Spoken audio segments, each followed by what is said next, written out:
क्या झटका रहे हैं? क्या हम लोग जिसका आंदोलन कर रहे हैं क्यों कर रहे हैं? बराबर भी झूठ है। मिनिस्टर को ये मालूम नहीं है कि देश में क्या आंदोलन चल रहे हैं, कितने आंदोलन चल रहे हैं। बुल्ढाना में जो हमारे हेडक्वार्टर से 3 लाख पेंशन चल रहे हैं, क्रमिक पेंशन, पूरे लोग बैठ रहे हैं और ये सरकार का मंत्री बोलता है कि हमें मालूम नहीं कि वहां पे आंदोलन है कि नहीं, हमें मालूम नहीं कि इनकी पेंशन का बढ़ाने का प्रस्ताव है कि नहीं। तो इसको मालूम क्या है? ऐसे लोगों को मंत्री रख के आप अपनी सरकार के साथ बिगाड़ रहे हैं। हम कायल है, हम मोदी जी के कायल है, हम आपके कायल। जो अच्छे काम किए उसमें हम हमारा भी सहभाग भी है, सहयोग भी है, समर्थन। सर जी वित्त सचिव से हमारी मीटिंग हुई है, उनको पूरा मामला पता है, सीपीएफसी को मामला पता है, पार्लियामेंट्री स्टैंडिंग कमेटी ने हमारी पार्लियामेंट में बुला के पूरा हमारी विटनेस ली है, सबको मालूम है। तो फिर रिजल्ट क्यों नहीं है? सबको मालूम है तो रिजल्ट क्यों नहीं है? जिस देश का बाप भूखा है उस देश को मैं क्या कहूं? बुरा भी कहूं तो मेरा ही है, अच्छा ही कहूं तो भी मेरा है। लेकिन इस पीड़ा को हटाना पड़ेगा और हमें भी आपकी जो यात्रा निकली है प्रगति की, उसमें हमें साथ लेना पड़ेगा, हमें भी साथ लेना पड़ेगा। क्योंकि ये देश मेरा है, मेरे बाप का भी था, उसने भी काम करके खपा है इसमें, हम भी काम करके खपे हैं इसमें। और इसकी दखल आपको लेनी पड़ेगी, आपके सरकार को लेनी पड़ेगी।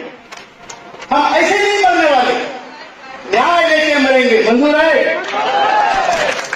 न्याय लेके मरेंगे। आपको मैं ज्यादा समय नहीं दूंगा, मैं जानता हूं आपका समय बहुत कीमती है। सरकार की नई पेंशन योजना में सरकार का कॉन्ट्रीब्यूशन 14% है। मतलब मैं 100 रुपए भरता हूं तो सरकार 14 रुपए डालती है। श्रमयोगी मानधन योजना में सरकार का कॉन्ट्रीब्यूशन 100% है। मैं 100 भरता हूं, सरकार 100 भरती है।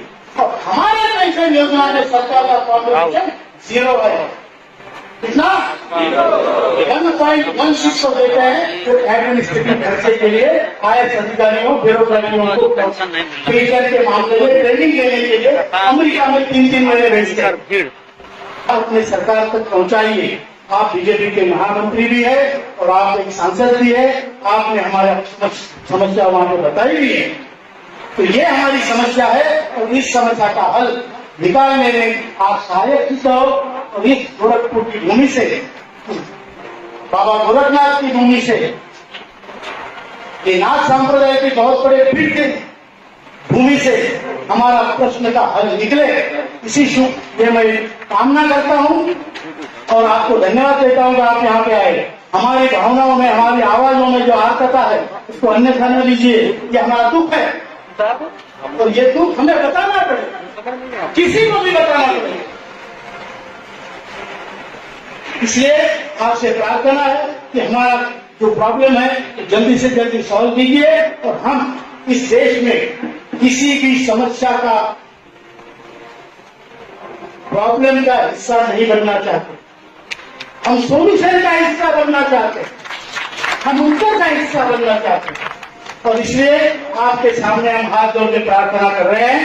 और अगर भोपाल में हमारी CWC है 16-17 तारीख को, तब तक हमें अगर कुछ अच्छा निर्णय या कम से कम कोई अच्छी खबर ना सुनाई दे तो 17 तारीख को निर्णय होगा कि आगे की रणनीति क्या होगी।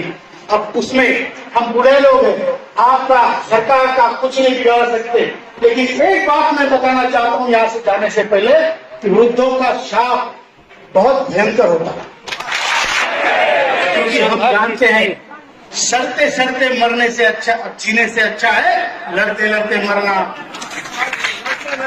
हम लड़ेंगे, जीतेंगे, यही कहना चाहता हूं। धन्यवाद। इसके बाद वो ये कि अभी कुछ दिनों पहले हमने कानपुर से कुछ न्यूज सुनी कि 3000 करने जा रही है सरकार। कुछ श्रमिक संगठनों की तरफ से ये न्यूज दी गई है, लेकिन सिर्फ कानपुर से ही आई है।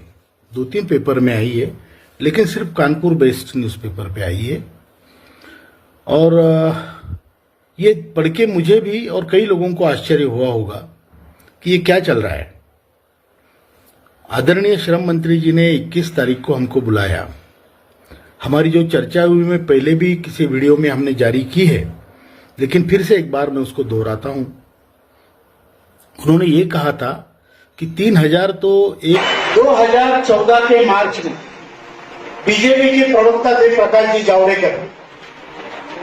जी जावड़ेकर ने मार्च 2014 में भरी सभा में वर्धा में 10,000 लोगों के सामने ईपीएस से ये कहा था कि अगर हमारी सरकार आती है तो आपकी समस्या 90 दिन में सॉल्व करेंगे। इसका यूट्यूब पे वीडियो अवेलेबल है सर। अभी उनको जब हम मिलने गए करीब 1 साल बाद कि हमारी समस्या हल नहीं हुई, तो उन्होंने बताया अरे तुमको 1000 दे दिए और कितने चाहिए। ये उनके शब्द है।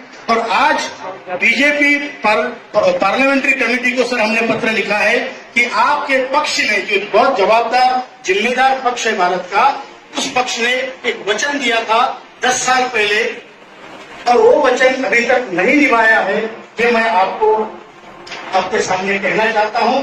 और अगर चाहे तो हम क्लिप आपको यूट्यूब पे दिखा सकते हैं।